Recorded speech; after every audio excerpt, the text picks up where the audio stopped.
वजीर खारजा अब्बास इराक्ची की सरबराही में ईरानी वक्त इस्लामाबाद पहुंच गया। नायब वजीर आजम इसहाक डार और फील्ड मार्शल सैयद आसिम मुनी ने इस्तकबाल किया।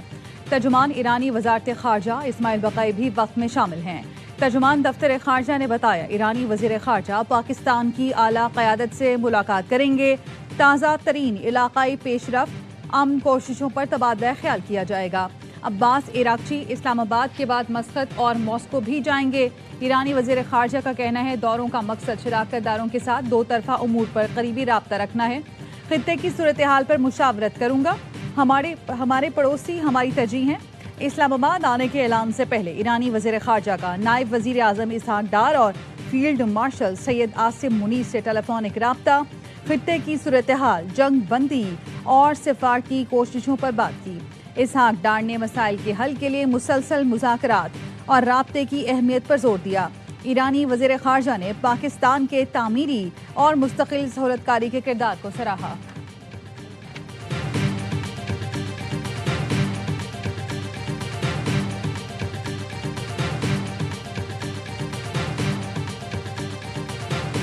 Special Envoy Witkoff and Jared Kushner will be off to Pakistan again tomorrow morning to engage in direct talks intermediated by the Pakistanis, who have been incredible friends and mediators throughout this entire process, with representatives from the Iranian delegation. Iran America मुज़ाकरात के लिए दुनिया की नजरें फिर इस्लामाबाद पर। पाकिस्तान की शानदार सालिसी रंग ले आई। सदर ट्रंप की खुसूसी एलची स्टीव विटकॉफ और जेरेड कुशनर आज इस्लामाबाद जा रहे हैं। तर्जुमान व्हाइट हाउस ने तस्दीक कर दी। कैरोलाइन लेविट ने बताया अमरीकी वफ़द पाकिस्तान की सालिसी में होने वाले मुज़ाकरात के लिए जा रहा है। मुज़ाकरात के अमल में पाकिस्तान हैरत अंगेज सालिस रहा। ईरान की जानिब से पेशरफ्त नजर आ रही है। तर्जुमान ने दावा किया सदर ट्रंप के कहने पर ईरानी हुकाम ने खुद राब्ता किया। ईरानी हुकाम ने बराह रास्त मुज़ाकरात के लिए कहा, इसीलिए ट्रंप वफ़द भेज रहे हैं। ट्रंप ईरानियों की बात सुनने के लिए स्टीव विटकॉफ, जेरेड कुशनर को भेज रहे हैं। उम्मीद है बातचीत नतीजा खेज होगी और डील की जानिब बढ़ेगी। जेडी वेंस अभी यहीं रहेंगे, सूरत हाल पर नजर रखेंगे। पूरे मुज़ाकराती अमल में सिर्फ ट्रंप ने अपनी रेड लाइन्स वाज़ेह की हैं। सदर ट्रंप ने लचक दिखाई और सीज फायर में तोसी की।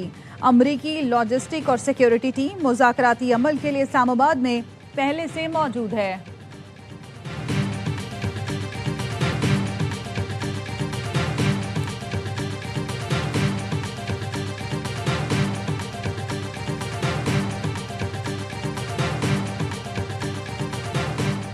ईरान हमसे बात करना चाहता है। तेहरान अमरीकी मुतालबात के मुताबिक पेशकश देने का इरादा रखता है। अमरीकी सदर ट्रंप का दावा, कहा ईरानी पेशकश का मकसद अमरीकी मुतालबात को पूरा करना है। देखते हैं ईरान किस तरह की पेशकश लाता है।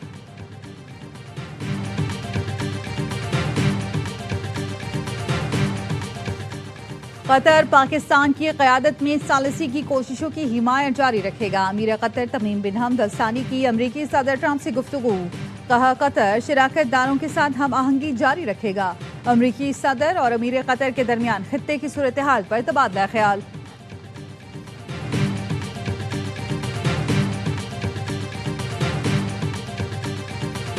अमरीकी हुकूमत ने ईरानी तेल की तिजारत पर चीन की ऑयल रिफाइनरी और 40 शिपिंग कंपनीज पर पाबंदियां लगा दी। ट्रंप इंतजामिया ने ईरानी तेल की नकलो हमल में मुलव्वस चीनी रिफाइनरी और दर्जनों बहरी जहाजों को ब्लैक लिस्ट कर दिया। मकसद ईरान की आमदनी के सबसे बड़े जरिए तेल की बरामदात को मुकम्मल रोकना है।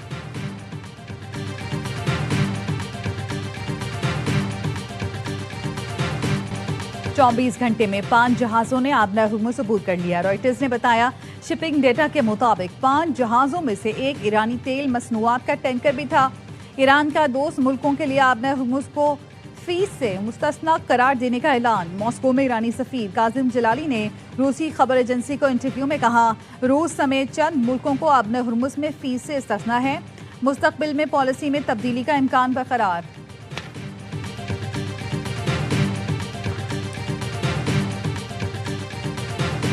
बाबल मंदब गल्फ ऑफ एदन में बहरी कज़ाकों का जहाज पर हमला। 6 मुसल्लह अफराद ने क्रूड ऑयल टैंकर्स के अमले को यरगमाल बना लिया और जहाज पर कब्जा कर लिया। ऑयल टैंकर के अमले में 11 पाकिस्तानी और 25 दीगर दूसरे ममालिक के अरकान हैं।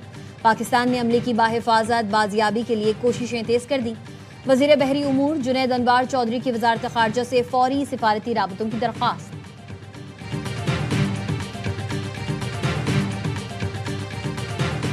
और हुकूमत ने पेट्रोल और डीजल महंगा कर दिया। पेट्रोल डीजल की कीमत में 26 रुपए 77 पैसे फी लीटर इजाफा। पेट्रोल की कीमत फी लीटर 393 रुपए 35 पैसे मुकर्रर। हाई स्पीड डीजल 380 रुपए 19 पैसे फी लीटर हो गया। वजीर पेट्रोलियम कहते हैं जिस कदर मुमकिन हुआ हुकूमत ने पेट्रोलियम मसनूआत की कीमतों में इजाफे को बर्दाश्त किया। कीमतों के दबाव और आलमी शराकतदारों से मुआहदों की वजह से इक़दाम उठाने पड़ रहे हैं।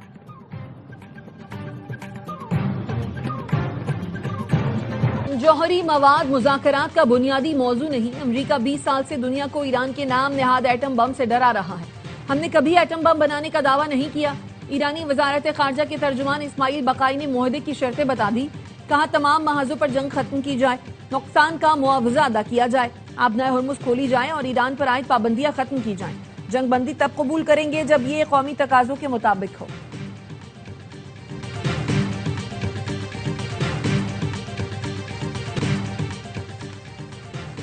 कैथलिक मसीहियों के रूहानी पेशवा पोप लियो का अमरीका और ईरान पर जंग के खात्मे के लिए अमन मुज़ाकरात जारी रखने पर जोर। कहा फरीक अमन के फरोग, जंग के खात्मे और बैनुल अक़वामी कानून के एहतराम के लिए हर मुमकिन कोशिश करें। इस तनाज़े ने ईरान में बेकसूर लोगों की पूरी आबादी को मुतासिर किया।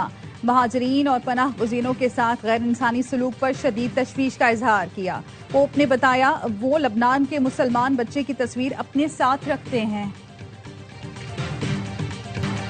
अमेरिकी सदर का इसराइल लेबनान जंगबंदी में 3 हफ्ते की तौसीक का ऐलान। लेबनानी और इसराइली सफीर के हमरा प्रेस कॉन्फ्रेंस में कहा लेबनान और इसराइल के दरमियान अमन का बेहतरीन मौका है।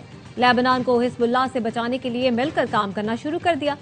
इसराइली वजीर आजम और लेबनानी सदर से जल्द मुलाकात का मुंतजर हूँ। लेबनानी सदर जोसेफ ओन 3 हफ्तों में इसराइली वजीर आजम नेतन्याहू से मुलाकात कर सकते हैं। लेबनान के वजीर खारजा का कहना है लेबनान के मफादात अब ईरान मुज़ाकरात से मशरूत नहीं रहे। लेबनान और ईरान के सियासी रास्ते अलग हैं। लेबनान अपने मफादात के तहफ़्फ़ुज़ के लिए बातचीत कर सकता है। इसराइल से मुज़ाकरात में कोई शर्म की बात नहीं। मुज़ाकरात को हथियार डालने के तौर पर पेश करना गलत है।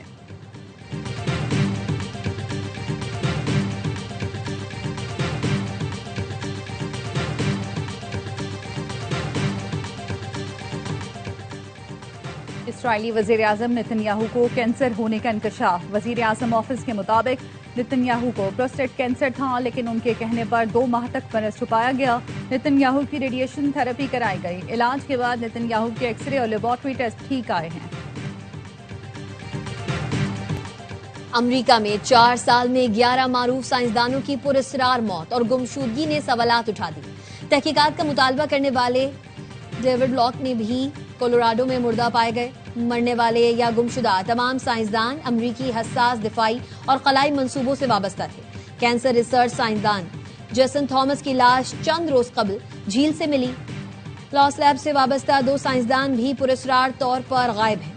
एंटी ग्रेविटी टेक्नोलॉजी पर काम करने वाली एमी ने मरने से पहले लिखा था अगर उनकी मौत खुदकुशी या हादसा करार दी जाए तो उसे मशकूक समझा जाए। एमी कशिश अक्ल को कंट्रोल या खत्म करने से मुताल्लिक तजुर्बाती तहकीक पर काम कर रही थी, जिसे खलाई सफर और तवानाई के शोबे में इनकलाबी पेशरफ्त करार दिया जा रहा था। पाकिस्तान के किरदार को आलमी सतह पर पजीराई मिली। बानी पीटीआई का मौक़िफ़ हमेशा मुज़ाकरात और अमन रहा है। वज़ीर आला KP सोहेल आफरीदी का कहना है कौमी मफाद में 9 अप्रैल का जलसा मुलतवी करके जिम्मेदाराना सियासी रवैये का मुजाहरा किया। सियासी मफादात कुर्बान करके वफाकी इजलासों में शिरकत की।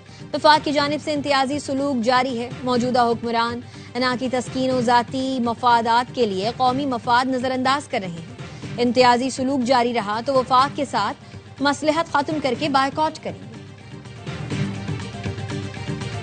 सिक्योरिटी फोर्सेस और कानून नाफिज करने वाले इदारों का खैबर में मुश्तरका इंटेलिजेंस ऑपरेशन। फितना खवारिज के 22 दहशतगर्द मारे गए। खवारिज की अंधाधुंध फायरिंग से 10 साला मासूम बच्चा शहीद। हथियार और धमाका खेज मवाद बरामद। ISPR का कहना है भारतीय हिमायत याफ्ता खवारिज मुतादिद दहशतगर्द कार्रवाइयों में मुलव्विस थे। अज़्म इस्तेहकाम के तहत इंसदादे दहशतगर्दी मुहिम पूरी शिद्दत से जारी रहेगी। सदर आसिफ जरदारी, वजीर आजम शहबाज शरीफ और वजीर दाखिला मोहसिन नकवी का सिक्योरिटी फोर्सेस को खिराज तहसीन। 10 साला बच्चे की शहादत पर गहरे दुख और अफसोस का इजहार।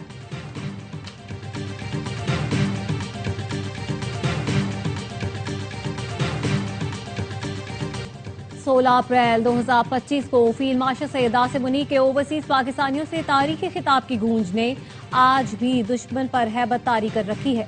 सैयद आसिम मुनीर ने मुल्क के दिफा को नाकाबिले तस्खीर करार देते हुए दुश्मन के नापाक अज़ाइम को नाकाम बनाने के आज़म का इयादा किया था। सिपा सालार ने कहा था, दुश्मन की किसी भी बिला इश्तियाल जारियत का फौरी और फैसलाकुन जवाब देने का आज़म रखते हैं। भारतीय फौज तमाम तर वसाइल के बावजूद पाकिस्तान को शिकस्त नहीं दे सकी।